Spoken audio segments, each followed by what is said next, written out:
আজকে আমি তৈরি করব চিকেন অন্থন। আর তার জন্য আমি মুরগির বেস্ট পিস দুইটা নিয়ে নিয়েছি। তারপর বটি দিয়ে ভালো মতন কেটে নিচ্ছি। কেটে নেওয়ার পরে দেখতে পাচ্ছেন এগুলো আমি ব্লেন্ডার করব এখন। তার জন্য আমি এই যে ব্লেন্ডারের জারে নিয়ে নিয়েছি। এখন ভালো মতন ব্লেন্ড করে, এত বেশি ব্লেন্ড করতে হবে না, একটু ব্লেন্ড করলেই হবে। তারপরে আমি চুলা ধরায় নিচ্ছি, একটা কড়াইতে তেল গরম করে এখন আমি একটু রসুন কুচি করে নিয়েছিলাম, ওগুলো গরম করব। রসুন ভালো মতন গরম করে ভেজে নিতে হবে।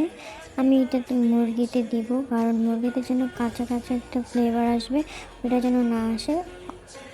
আমি কিন্তু মুরগিটা সব কিছু উপকরণ দিয়ে আবার ভাজা ভাজা করে নিব, তাও একটু রসুন দিলে একটু ভালো গ্রান আসবে। এই যে ব্লেন্ডার করা চিকেনের মধ্যে আমি রসুন ভাজাটা দিয়ে দিলাম। তারপরে এখন আমি দিয়ে দিব আদা বাটা। আদা বাটা দেওয়ার পরে আমি দিব সামান্য পরিমাণে একটু লবণ দিয়ে তারপরে দেব সয়া সস। তারপরে সবগুলো উপকরণ একসাথে মিক্স করে নিব। এখন আমি এগুলাতে দিব মরিচ কুচি আর ধনিয়া পাতা কুচি। এটা আমরা বলে থাকি বিলাতি ধনিয়া, না কি যেন বলে জানি না ঠিক। তো অবশ্যই আপনারা কমেন্ট করে বলে দেবেন এটা কি ধনিয়া পাতা। এটা দিয়ে এখন ভালো মতো মিক্স করে নিচ্ছি। অন্থনের শীটটা তৈরি করার জন্য আমি প্রথমে নিয়ে নিচ্ছি আটাটা আমি একটু বেশি করে নিয়েছি। তারপরে দিয়ে দিব এখন স্বাদ মতন লবণ দিয়ে এখন ভালো মতন মিশিয়ে নিচ্ছি। এখন পানি দিয়ে ভালো মতন একটা ডো তৈরি করে নিব। ডোটা তৈরি করে নিতে হবে আস্তে আস্তে, অনেকগুলো পানি দিয়ে ভালো মতন মাখিয়ে তারপর ডোটা তৈরি করব। ভালো মতন মাখানোর পরে আমি এখানে সামান্য পরিমাণে তেল দিয়ে ভালো মতন মথে নিব। আবার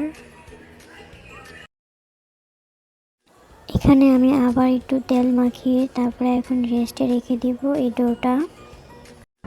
20 মিনিট পর আবার চলে আসলাম। এখন আমি আটাটা নিচে কেটে নিব। এই তো দেখতে পাচ্ছেন আমি নিচে কেটে নিচ্ছি।